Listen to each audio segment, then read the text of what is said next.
मधुर आवाज़ चैनल में आपका स्वागत है। हमारी आज की कहानी है गर्भवती सास। हद हो गई। इस उम्र में यही कारनामा करना बाकी रह गया था। शर्म नाम की कोई चीज़ बची ही नहीं। अब मैं अपना चेहरा बाहर कैसे दिखाऊंगा? हमारे रिश्तेदार क्या कहेंगे? मेरे ऑफिस की दोस्त क्या सोचेंगे? एक पल में ही हमारी इज्जत का कचरा कर दिया। दिल में नफरत और चेहरे पर गुस्सा लिए आकाश जोर शोर से चिल्ला रहा था। चलिए आपको बताते हैं कि आखिर माजरा क्या है। आखिर ऐसा क्या हो गया था जो आकाश इतना भड़क रहा था? दरअसल सुमन जी और चंद्र प्रकाश जी, जो कि आकाश के माता पिता हैं, उनका एक और बच्चा इस दुनिया में आने वाला है। और इसी बात को सुनने के बाद से ही आकाश का गुस्सा सातवें आसमान पर है। आकाश और गरिमा की शादी को अभी 2 ही महीने हुए थे जब आकाश ने अपनी पत्नी गरिमा को यह खबर दी, तो क्रोध के कारण आकाश का शरीर कांप रहा था। लेकिन गरिमा की समझ में यह नहीं आ रहा था कि इसमें नाराज होने वाली क्या बात है। पर अपने पति के गुस्से के सामने वह कुछ न बोल सकी। गरिमा चुपचाप आकाश की बातें सुनती जा रही थी, परंतु उसके मन में एक प्रश्न कौंध रहा था कि इस सब में उनकी समाज में इज्जत क्यों खत्म हो जाएगी। गरिमा का पति आकाश अभी मात्र 24 वर्ष का है। उससे छोटी गरिमा की नंद है शीतल। गरिमा के सास ससुर की शादी बहुत ही कम उम्र में हो गई थी और उसकी सास की उम्र भी ज्यादा नहीं थी। गरिमा अब तक यह समझने में असमर्थ थी कि उसका पति किस बात को लेकर इतना नाराज है। अपनी सास के साथ उसे पूरी सहानुभूति थी। वह उनसे पूछना चाहती थी कि उनका क्या खाने का दिल है, क्योंकि जब से वह इस घर में ब्याह कर आई थी उसकी सासू माँ ने उसे बिल्कुल अपनी बेटी की तरह रखा था। उसकी पसंद और नापसंद का पूरा ख्याल रखती। गरिमा भी अपनी सासू माँ को बहुत पसंद करती थी, परंतु आज अपने पति के मुंह से ऐसी बातें सुनना उसे बिल्कुल अच्छा नहीं लग रहा था। शाम को गरिमा के ससुर चंद्र प्रकाश जी ने जब उन सभी को इस बारे में बात करने के लिए हॉल में बुलाया, तो कोई भी उनकी बात सुनने के लिए अपने कमरे से बाहर नहीं आया। चंद्र प्रकाश जी सरकारी स्कूल में प्रधानाध्यापक के पद पर कार्यरत हैं। अक्सर ऐसा हुआ करता था कि जब भी वे अपने बच्चों को बुलाते तो वे डर के कारण जल्दबाजी में तुरंत उनके सामने पहुंच जाते, क्योंकि वे थोड़ा डांट डपट कर बात करते, लेकिन दिल के बेहद नर्म है। वे एक बेहद प्रभावशाली व्यक्तित्व वाले व्यक्ति हैं। गरिमा के आने के बाद उनका उसके साथ इतना लगाव हो गया था कि अब तो उन्हें सुबह की चाय भी उसके बिना अच्छी नहीं लगती। आज चंद्र प्रकाश जी के बुलाने पर भी आकाश और शीतल दोनों में से कोई नहीं आया, तो गरिमा खुद को ही दोषी महसूस कर रही थी कि पिता और माँ बात करने के लिए बैठे हैं, लेकिन उनके बच्चे बुलाने के बावजूद उनकी बात तक नहीं सुनने आ रहे। आम दिनों में तो गरिमा अपनी सासू माँ और नंद शीतल के साथ मिलकर नाश्ता बनाया करती थी, और आकाश के ऑफिस लौट कर के आने के बाद सब लोग हॉल में बैठकर खाना खाते और बातें करते। लेकिन आज सब कुछ बेकाबू था। स्थिति को संभालने के उद्देश्य से जब गरिमा अपने पति के पास गई और कहने लगी, सुनिए, पिताजी ने आपको बुलाया था, क्या आप भूल गए हैं? गरिमा की बात सुनकर आकाश का चेहरा गुस्से से लाल हो गया और तमतमाते हुए बोला, मुझे किसी से कोई बात नहीं करनी है, और तुम मेरी पत्नी हो। जो मैं कहूँगा तुम वही करोगी। बहुत ज्यादा दिमाग चलाने की जरूरत नहीं है। गरिमा हैरान थी कि यदि वह आकाश की पत्नी है तो सास ससुर की तरफ से क्यों नहीं बोल सकती, परंतु नई नई आई थी इसलिए चुपचाप बैठ गई। तभी दरवाजे पर दस्तक हुई और गरिमा के ससुर चंद्र प्रकाश जी की आवाज आई, बेटा आकाश। परंतु आकाश ने कोई जवाब नहीं दिया। गरिमा ने दरवाजा खोला और उन्हें अंदर आने को कहा तो चंद्र प्रकाश जी बोले, नहीं बेटी, अभी नहीं। मैं और तुम्हारी माँ तुम लोगों से कुछ बात करना चाहते हैं, हॉल में आ जाओ। ऐसा कहकर वह चले गए। शीतल को छोड़कर बाकी सभी लोग हॉल में पहुंच चुके थे। गरिमा ने उसे कई बार बुलाने की कोशिश की, परंतु उसने दरवाज़ा नहीं खोला और केवल इतना ही कहा कि प्लीज़ मुझे परेशान मत करो, मैं अकेला रहना चाहती हूँ। हॉल में चंद्र प्रकाश जी अपनी पत्नी के साथ सर झुकाए बैठे थे। सामने आकाश बैठा था और गरिमा उसके पास ही जाकर खड़ी हो गई। सासू माँ का चेहरा देखा तो उसे बहुत तकलीफ हुई। एक ही दिन में उनका सुंदर चेहरा मुरझा गया था, आंखों के नीचे काले घेरे पड़ गए। आज वह पूरा दिन कमरे से बाहर नहीं निकली थी। उनकी हालत देखकर गरिमा को भी रोना आ रहा था। तभी आकाश ने कठोर स्वर में कहा, क्या कहना था आपको, जल्दी कहिए, मुझे काम है। आकाश ने कभी आज तक अपने पिताजी से इस लहजे में बात नहीं की थी। चंद्र प्रकाश जी ने खुद को संभालते हुए धीरे से कहा, तुम लोग तो सब कुछ जानते हो। आकाश गुस्से में बोला, जी हाँ जानते हैं, तो अब तुम्हें इस बारे में क्या कहना है? हम आपको क्या कह सकते हैं पिताजी, आपने कुछ कहने लायक छोड़ा ही कहाँ है। मुझे तो समझ नहीं आती कि अब हम लोगों के सामने किस मुंह से जाएंगे। आप लोगों ने तो हमें कहीं जाने लायक छोड़ा ही नहीं। अपने पति की बात सुनकर गरिमा अभी उसकी ओर देखती तो कभी अपने सास ससुर की ओर, मानो उसे अपने कानों पर विश्वास नहीं हो रहा था। तभी चंद्र प्रकाश जी बोले, क्या हमारे कारण तुम लोगों को बाहर निकलने में शर्म आ रही है? तभी आकाश ने ऊंचे स्वर में कहना शुरू किया, और नहीं तो क्या, मेरे अपने मित्र हैं, शीतल की सहेलियां हैं, गरिमा के मायके वाले हैं, वे सब लोग क्या कहेंगे? सोच कर ही शर्म के कारण मेरा सर झुका जा रहा है। बेटे को इस तरह बात करते देख सुमन जी की आंखों से आंसू बहने लगे। गरिमा ने झट से उन्हें अपने गले लगा लिया, परंतु आकाश बोलता गया, यह सब कारनामे करने के बाद अब आप लोग हॉल में हम सभी को बुलाकर सभा बैठा रही हैं। लेकिन पिताजी, मैं केवल इतना ही कहना चाहता हूँ कि अब मेरा आप लोगों से कोई लेना देना नहीं है। अब मैं केवल अपने तरीके से जीऊंगा और आप अपने तरीके से। शीतल क्या करेगी वो खुद जाने। चंद्र प्रकाश जी की आंखें क्रोध से लाल हो गईं और उधर सुमन जी की आंखों से आंसुओं की अश्रुधारा नहीं रुक रही थी। तभी चंद्र प्रकाश जी बोले, मतलब यह है कि तुम घर की रसोई बांटना चाहते हो? आकाश सोफे से उठ खड़ा हुआ और बोला, मुझे इन औरतों वाली बातों में कोई दिलचस्पी नहीं है, परंतु मैं आपके साथ अब कोई रिश्ता नहीं रखना चाहता, ना ही आपके साथ रहना चाहता हूँ।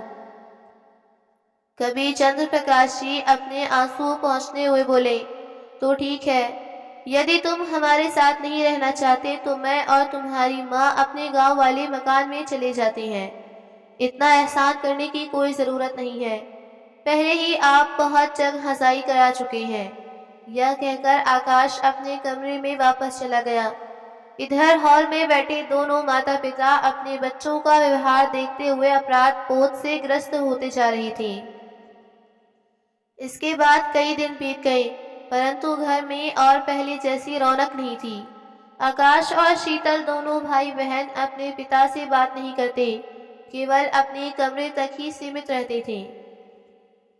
यदि किसी कारण से उनका आमना सामना हो भी जाता तो वे दोनों अपने माता पिता को ही गुस्से और नफरत भरी निगाह से देखते। ऐसी स्थिति में यदि कोई उनकी हालत को समझ पा रहा था तो वह केवल उनकी बहू गरिमा थी, जो उनका ख्याल रखने की पूरी कोशिश करती, उनके साथ हालचाल बांटती, परंतु सास के बालों में तेल लगा देती। परंतु गरिमा ने महसूस किया कि उसकी सासू माँ अब पहले जैसी चुस्त नहीं रही थी। गरिमा और चंद्र प्रकाश जी उन्हें खुश रखने की कोशिश करते, परंतु ज्यादा दिन सफल नहीं हो पाते। आकाश को यह कतई पसंद नहीं था कि गरिमा उसके माता पिता के लिए कुछ करे, इसलिए उसके रहते हुए वह चाह कर भी उनके लिए कुछ नहीं कर पाती। समय बीतते बीतते 7 महीने हो चुके थे। एक दिन अचानक सुमन जी को तबीयत बिगड़ने लगी, कुछ खा भी नहीं पा रही थी। उल्टियां होने के कारण शरीर इतना कमजोर हो गया कि चल फिर नहीं सकती थी। चंद्र प्रकाश जी को अपनी पत्नी की बहुत चिंता थी। इसलिए वे बिना थके उनकी सेवा में लगे रहते। कभी तो अपनी पत्नी के पैर दबाते, कभी उन्हें अपने हाथों से खिलाते, उल्टी भी हो जाती तो भी साफ कर देते। उनका अपनी पत्नी के लिए प्यार देखकर गरिमा आश्चर्यचकित सी रह गई। परंतु इतना सब कुछ होने के बावजूद आकाश और उसकी बहन शीतल का दिल बिल्कुल न पसीजा। एक दिन गरिमा के पास उसकी माँ का फोन आया और बोली कि कुछ दिनों के लिए दामाद जी के साथ हमारे यहाँ रहने के लिए आ जाओ। गरिमा ने बड़ी हैरानी से कहा, यह क्या कह रही हो माँ? अपनी सासू माँ को ऐसी हालत में छोड़कर मैं कैसे आ सकती हूँ? गरिमा, तुम्हारा दिमाग तो खराब नहीं हो गया? अब तुम अपनी सास की सेवा करोगी और उसके बाद उनका बच्चा भी पालोगी। तुम्हारा अपना भी तो परिवार है, उसके बारे में तो कुछ सोचो। परंतु माँ, तुमने ही मुझे हमेशा समझाया है कि मेरा ससुराल ही अब मेरा परिवार है, तो फिर आज ऐसी बातें क्यों? मुझे केवल इतना मालूम है कि आज मेरी सास को मेरी ज़रूरत है तो मैं उनके साथ खड़ी रहूंगी। इतना कहकर गरिमा ने माँ की कोई और बात बिना सुने फोन रख दिया। अक्सर आस पड़ोस वाले उन लोगों का हंसी मजाक बनाया करते थे। एक दिन बगल वाली आंटी ने गरिमा को देखते हुए कहा, एक बात तो बताओ बहू, क्या तुम्हारी सास का पाँव भारी है? तभी गरिमा ने अपने आप को शांत करते हुए कहा, सही सुना है आपने आंटी, इस उम्र में यह सब कारनामे। कहते हुए आंटी हंसने लगी तो गरिमा ने उनकी ओर देखते हुए मुस्कुराते हुए कहा, एक बात बताइए, इस उम्र में पति का प्यार कितनी पत्नियों को मिलता है? फिर मेरी सासू माँ तो इस मामले में बड़ी भाग्यशाली हुई। ऐसा कहते हुए गरिमा जाने लगी तो पीछे से आवाज आई, लगता है सासू माँ के प्यार का रंग कुछ ज्यादा ही चढ़ गया है तुम पर। तभी उनके पास खड़ी एक और औरत ने भी कहा, यह दिन देखने ही बाकी रह गए थे। गरिमा को उनकी बातें सुनकर गुस्सा चढ़ा, परंतु किसी का जवाब न देते हुए घर लौटना ही बेहतर समझा। आज बहुत तेज बरसात हो रही थी तो गरिमा ने सोचा कि इस बरसात में गर्मा गर्म छोले पूरी सबको अच्छे लगेंगे। खास तौर पर उसकी सासू माँ और उसके पति आकाश के वह फेवरेट थे। आज गरिमा ठान चुकी थी कि वह परिवार के सभी सदस्यों को एक साथ खाने की मेज पर बिठाकर खाना परोसेगी। आज आकाश और शीतल को भी खसखसी दिखाकर उन्हें उनके माता पिता के पास बिठाएगी। अभी यह सब सोचकर थोड़ी सी मुस्कुराहट उसके चेहरे पर आई ही थी कि अचानक चंद्र प्रकाश जी रसोई घर में आए और बोले, बेटी हमारे कमरे में तो आना, लगता है तुम्हारी माँ की तबीयत ठीक नहीं है। माँ को क्या हुआ पिताजी? कहते हुए गरिमा डरी सहमी उनके कमरे की ओर दौड़ी। देखा तो उसकी सासू माँ बिस्तर पर पड़ी हुई दर्द से कराह रही थी और जोर जोर से भगवान का नाम लेती जा रही थी। वह पसीने से भीग चुकी थी। डर के मारे गरिमा के हाथ पैर कांपने लगे। उसे समझ नहीं आ रहा था कि वह क्या करे, क्योंकि इस मामले में उसे कोई अनुभव नहीं था। दौड़कर सासू माँ का हाथ पकड़ा और बोली, क्या बहुत तकलीफ हो रही है माँ? हम आपको कुछ नहीं होने देंगे, हम अभी आपको अस्पताल लेकर चलते हैं, आप बस भगवान को याद करो। बेटा अभी के अभी आकाश को फोन करो, वह ऑफिस की गाड़ी से जल्दी आ जाएगा। चंद्र प्रकाश जी ने गरिमा से कहा तो गरिमा ने तुरंत मोबाइल उठाकर आकाश को फोन लगाया। बेल जाती रही परंतु आकाश ने फोन नहीं उठाया। न जाने कितनी बार उसने फोन लगाया, लेकिन दूसरी ओर से कोई जवाब नहीं मिल रहा था। घबराकर गरिमा ने शीतल के कमरे का दरवाजा खटखटाया। शीतल, जल्दी आओ, माँ की हालत बिगड़ रही है। यह बात सुनकर शीतल बहुत डर गई और पूछा, क्या हुआ भाभी?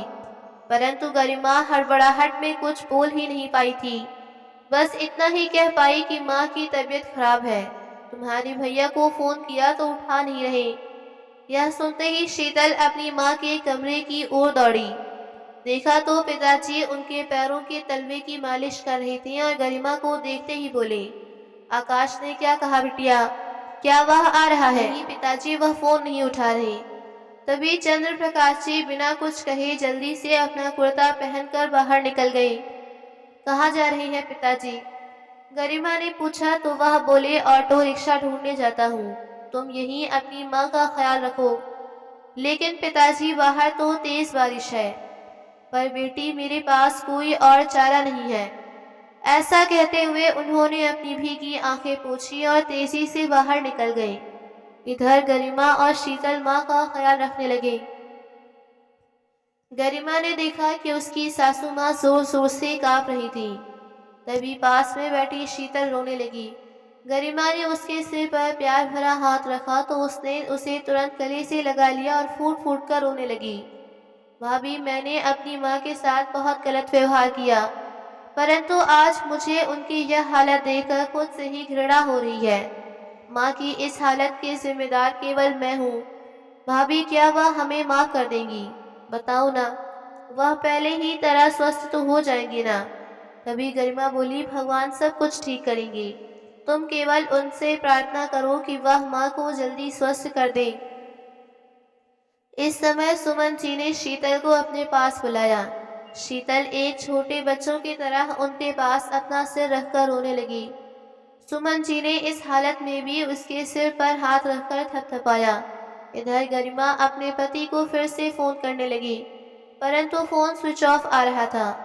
तभी गरिमा को ध्यान आया कि उसका मायका उसके ससुराल से ज्यादा दूर नहीं था। उसने तुरंत अपने मायके में फोन किया। माँ, भैया कहाँ है? मेरी सासू माँ की हालत बहुत खराब है। आप भैया को उनकी कार के साथ तुरंत भेज दो, अस्पताल लेकर जाना है। ये बात सुनकर उसकी माँ भी कुछ बेचैन हो गई। फिर कहा, लेकिन तुम्हारे भाई तो आज सुबह ही अपनी कार से शहर से बाहर गया है। गरिमा की यह उम्मीद भी खत्म हो गई। वह तुरंत अपनी सासू माँ के पास दौड़ी।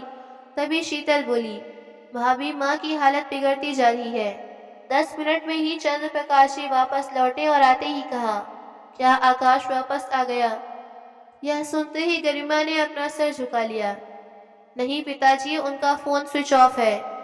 गरिमा बेटी, मैं ऑटो लेकर आया हूँ, तुम लोग अपनी माँ को सहारा देते हुए सड़क तक लेकर आओ। सब लोग जैसे तैसे सुमन जी को ऑटो तक लेकर आई। चंद्र प्रकाश जी ऑटो ड्राइवर के पास में बैठे थे और वे तीनों पीछे बैठे थे। चंद्र प्रकाश जी बार बार मुड़ मुड़कर सुमन जी की ओर देखते जा रहे थे। उधर बारिश भी तेज होने लगी। आज न जाने उन्हें छोटा सा रास्ता भी इतना लंबा क्यों लग रहा था। करीब 20 मिनट के बाद जब अस्पताल पहुंचे तो उन्हें तुरंत आपातकालीन विभाग में भर्ती करवाया गया। गरिमा ने अपने ससुर जी को चिंतित देखते हुए उनका हाथ पकड़कर उन्हें कुर्सी पर बिठाया। करीब आधे घंटे बाद डॉक्टर ने उन्हें बताया कि जल्दी से जल्दी सुमन जी का ऑपरेशन करना होगा। अगर तुरंत फैसला नहीं लिया गया तो जान को भी खतरा हो सकता है। यह सुनकर चंद्र प्रकाश जी एकदम खामोश से कुर्सी पर बैठे रह गए। तभी गरिमा ने उन्हें संभालते हुए कहा, पिताजी, आप हिम्मत रखिए, मुझे पूरा विश्वास है कि सब कुछ ठीक होगा। तभी चंद्र प्रकाश जी ने अपने आंसू पोंछे और उठ खड़े हुए। ठीक है डॉक्टर साहब, आपको जो उचित लगे वह कीजिए, बस मेरी पत्नी की जान बचा लीजिए। डॉक्टर ने केवल इतना ही कहा कि बच्चा प्रीमेच्योर है और हालत क्रिटिकल है, इसलिए हम अभी कुछ नहीं कह सकते, परंतु हम अपनी तरफ से पूरी कोशिश करेंगे। चंद्र प्रकाश जी चुपचाप यह बात सुनते रहे। गरिमा अपने ससुर जी को लेकर काउंटर पर गई और सारी औपचारिकताएं पूरी करने लगी। घर से चलने से पहले उसने अपने पर्स में कुछ पैसे भी उठा लिए थे जो यहाँ काम आ गए। यह देखकर चंद्र प्रकाश जी ने उसके सिर पर हाथ रखा और बोले, बेटी, तुम्हारा मुझ पर इतना कर्जा है जिसे मैं कभी चुका नहीं सकता। तभी गरिमा बोली, पिताजी, आप मुझे बेटी भी कहते हैं और दूसरी तरफ अपने आप को कर्जदार कहकर मुझे बेगाना भी कर रही हैं। हमें और कुछ नहीं चाहिए, बस आपका आशीर्वाद चाहिए। यह सुनकर चंद्र प्रकाश जी की आंखों से आंसुओं की 2 बूंद उनके गालों पर ढुलक आई। ऑपरेशन चल रहा था और सभी बाहर इंतजार में बैठे थे।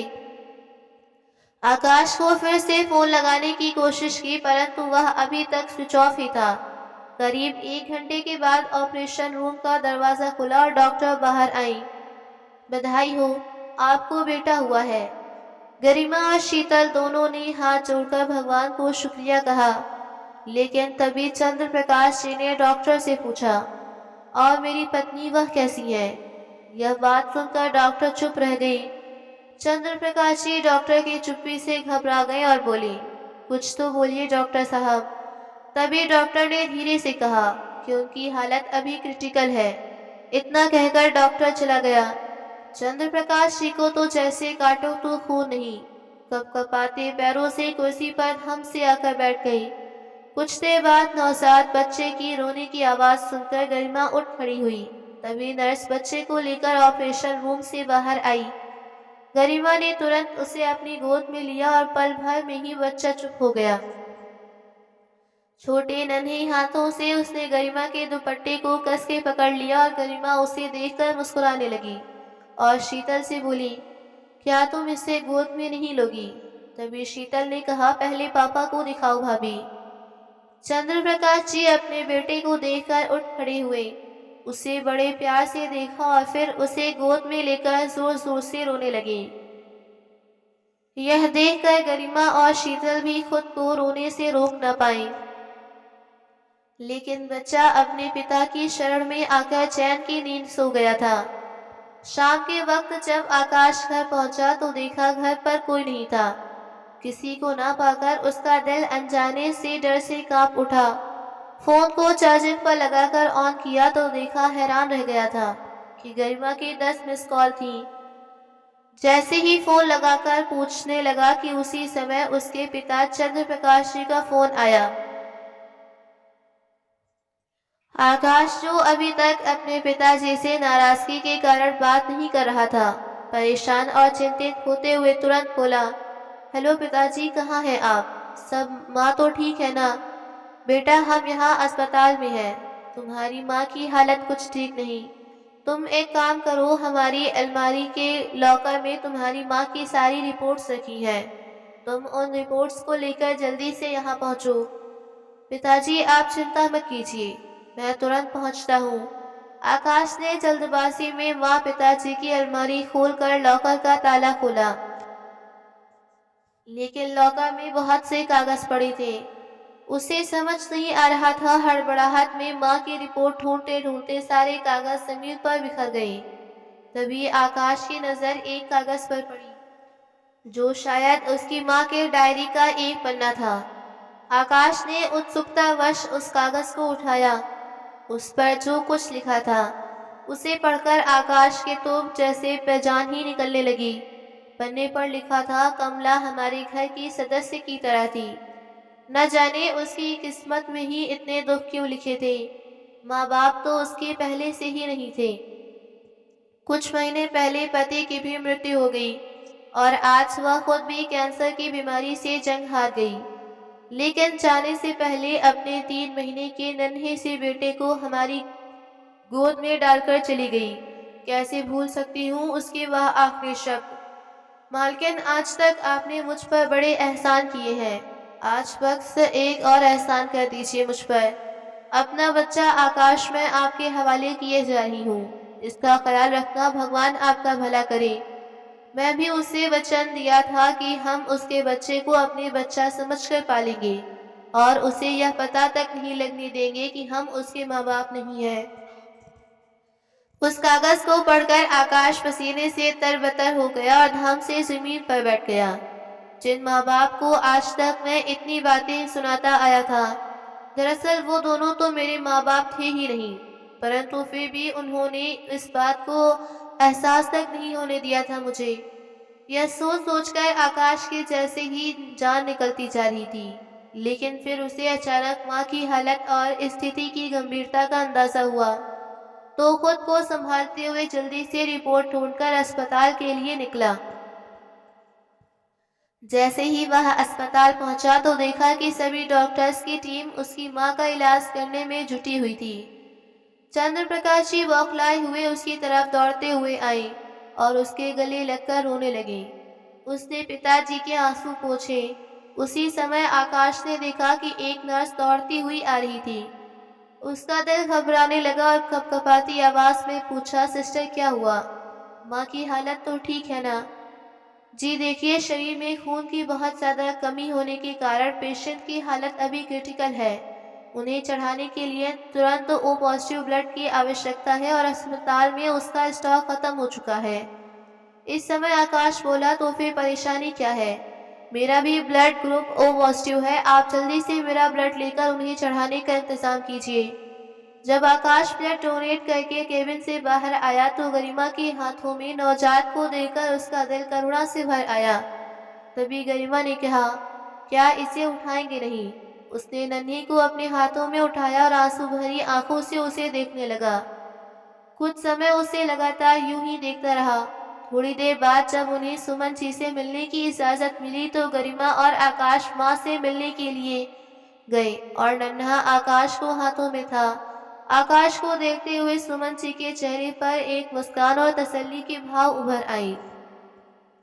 लेकिन आकाश अपनी माँ को देखते ही फूट फूट कर रो पड़ा और आत्मग्लानि भरे स्वर में बोला, माँ मुझे माफ कर दीजिए। सुमन जी ने बड़े प्यार से कहा, बेवकूफ लड़के रो मत, मैं तुम्हें हमेशा हंसते हुए देखना चाहती हूँ। फिर इशारे से आकाश और गरिमा को अपने पास बुलाया और उनके सिर पर हाथ रखकर आशीर्वाद दिया। फिर मुन्ने को चूमा और आकाश से बोली, मेरी वजह से तुमने अपना सम्मान खोया है। तुम्हारा गुस्सा मुझ पर है, लेकिन यह मासूम बच्चा तुम्हारा अपना ही है। इसकी कभी अपेक्षा मत करना। मैं इसे तुम्हारे पास छोड़े जा रही हूँ। इसका ध्यान रखना, लापरवाही मत करना, नहीं तो मुझे शांति नहीं मिलेगी। माँ की यह बात सुनकर आकाश का सीना कांप उठा। गरिमा, माँ यह क्या कह रही है? वह हमें छोड़कर कहाँ जाएंगी? माँ, इस बच्चे का मैं अपनी जान से भी ज्यादा ख्याल रखूंगा। आप चिंता मत कीजिए। अब यह आपका नहीं, मेरा बेटा है। लेकिन आप हमें छोड़कर जाने की बात नहीं करेंगी, समझी आप? उधर बाहर कुर्सी पर बैठे चंद्र प्रकाश जी स्वयं को लाचार महसूस कर रहे थे और शीतल उन्हें सहारा दे रही थी कि तभी आकाश पागलों की तरह केबिन से दौड़ता हुआ बाहर की ओर भागा। चंद्र प्रकाश जी ने उसे पीछे से पुकारा, लेकिन उसने नहीं सुना। कुछ ही पलों में वह एक डॉक्टर के साथ लौटा। सभी उसके पीछे पीछे गए। डॉक्टर ने सुमन जी को चेक किया और एक गहरी सांस लेते हुए कहा कि सुमन जी अब इस दुनिया में नहीं रही। आकाश अपनी माँ के पास फर्श पर घुटनों पर बैठ गया और माँ के दोनों पैर को हाथों से पकड़कर चूमने लगा और चिल्लाया, माँ मुझे माफ कर दो, मैं तुम्हें फिर कभी दुख नहीं पहुंचाऊंगा। तुम इस तरह हमें छोड़कर मत जाओ माँ। कितनी अजीब बात है ना, जब कोई हमसे बेइंतहा प्यार करता है तो हम उसके प्यार को समझ नहीं पाते, उसकी अपेक्षा करते हैं। लेकिन जब वही शख्स चला जाता है तब हम उसके प्यार की गहराई को समझ पाते हैं। अंत में सुमन जी मौत से जरूर हार गई, लेकिन उनका प्यार जीत गया।